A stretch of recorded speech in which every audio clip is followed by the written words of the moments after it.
अल्लाहुम्मा सल्लि अला सय्यिदिना व मौलाना मुहम्मदिन।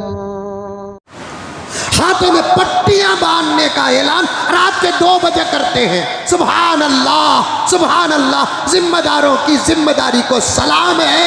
जब धौम या तो बाजारों में है या तो बिस्तर के आगोश में पड़ी हुई है, सिगरेट पी रही है, यूट्यूब में मुब्तला है, पट्टियां बांधने का हुक्म दिया जाता है रात के 2 बजे।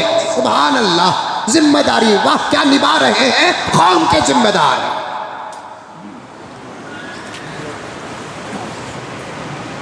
ईदगाहों में काली पट्टियां बतौर एहतिजाज के बांध कर जाने का ऐलान होता है। कब?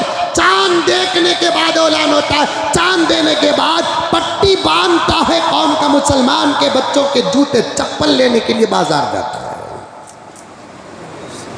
ये है रहबरी, ये है रहबरी।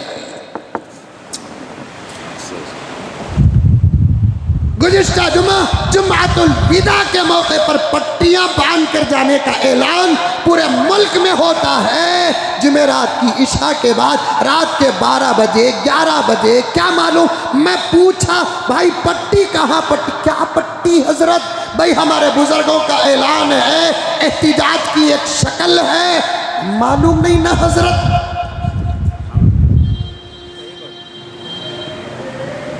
ये है अदा, ये अदा हो रही है जिम्मेदारियां।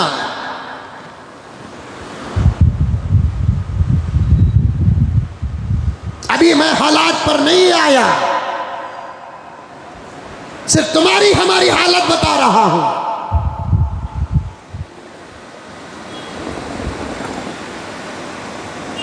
ईदगाहों के पास एक 5 मिनट का खामोश एहतिजाज दर्ज नहीं कराया।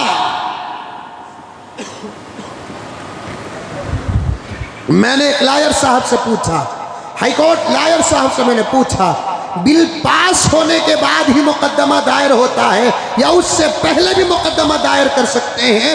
हाईकोर्ट के लायर साहब ने कहा उससे पहले भी मुकदमा चाहे तो दायर कर सकते हैं। जब इशू उठा, नीयतें खराब हुई, हमले के प्लान बनाए जा रहे थे, उसी वक्त से मसला सुप्रीम कोर्ट के हवाले करके रहते तो आज रात बिल न पास होती। 1:30 बजे। अल्लाह का वास्ता, अल्लाह का वास्ता देकर कहता हूं, मुझे मार भी दे, क़यामत में मैं मुआखज़ा नहीं करूंगा। सब मेरे भाई हैं, मेरे खून का बदला मैं ना दुनिया में लूंगा ना अल्लाह की अदालत में लूंगा। आप मेरे भाई हैं, लेकिन एक बात जरूर सुनो कि जिम्मेदारों को भी चाहिए कि अपनी जिम्मेदारी का हक अदा करें और बर वक्त करें।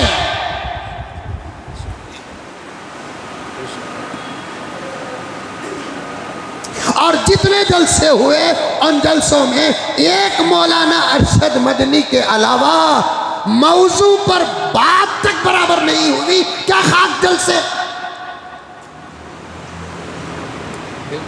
अब फातिहा पढ़ेंगे, इसाले सवाब करेंगे, तबसरे होंगे व्हाट्सएप पर, मुजम्मिल गुस्ताखियां कर रहा है, बेअदबी कर रहा है। अल्लाह माफ फरमा दे, मैं बुजुर्गों के शान में गुस्ताखियां नहीं करता, लेकिन बात आती है तो बरहक बुरे अदब के साथ करता हूँ। जहाँ जो कहना था वहाँ तक नहीं कहा गया। एक बहुत बड़े जलसे में शरीक होकर मैं बाहर निकल रहा हूँ तो एक नौजवान पूछता है, हजरत बुलाए किस लिए, बताए क्या, भेज रहे हैं क्यों?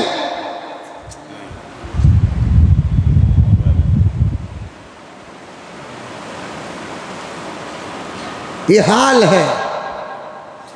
आटा भी वैसा, रोटी भी वैसी, पकाती भी वैसा। अभी तक 80% लोगों को औखाफ नहीं मालूम।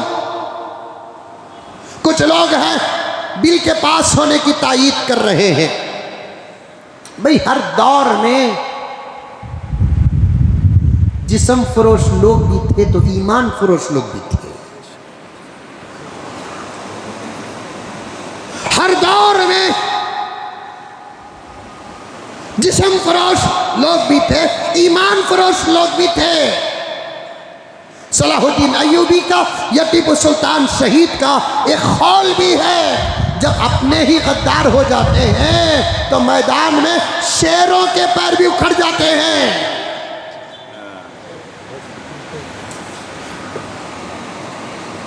जब अपने ही गद्दार हो जाते हैं मैदानों में शेरों के पैर भी उखड़ जाते हैं। टीपू सुल्तान की शहादत ऐसी नहीं हुई, अंग्रेजों की ताकत से मेरा शहीद शहीद नहीं हुआ, अंदर की गद्दारी थी, टीपू सुल्तान को जामे शहादत नोश करना पड़ा। सिराजुद्दौला के दौर में मसला हल हो जाता था, लेकिन अंग्रेज की वजह से सिराजुद्दौला हारा नहीं, अंदर की गद्दारी थी।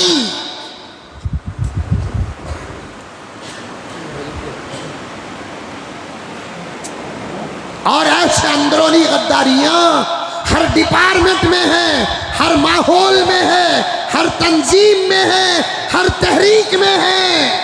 और वजह क्या बताऊं, हजरत वाला तवज्जो चाहता हूं, आप मेरे बड़े हैं, तवज्जो चाहता हूं। अंदर गद्दारी कब पैदा होती है मालूम? जब लायक लोगों के हाथ में इख्तिदार नहीं जाता, लायक लोगों के हाथ में मसनदें नहीं जाती, लायक लोगों के हाथ में कुर्सियां नहीं जाती, तो माहौल गद्दारी में मुब्तला हो जाता है।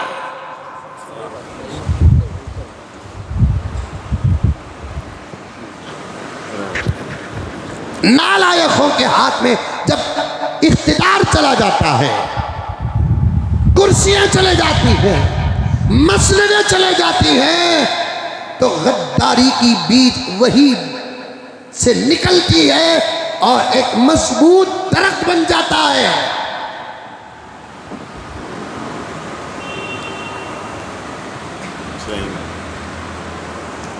एक छोटी सी मिसाल देकर आगे बात पढ़ाऊं मैं आपको।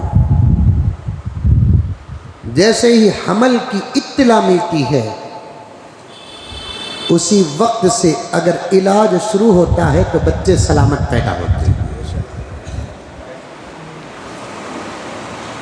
जब मसाइल की इत्तला मिलती है, इलाज बर वक्त हो जाए तो नतीजे सलामत निकलते हैं। खाली बोलते रहे, बोलते रहे, बोलते रहे, अब बोल, आप बोल रहे हैं।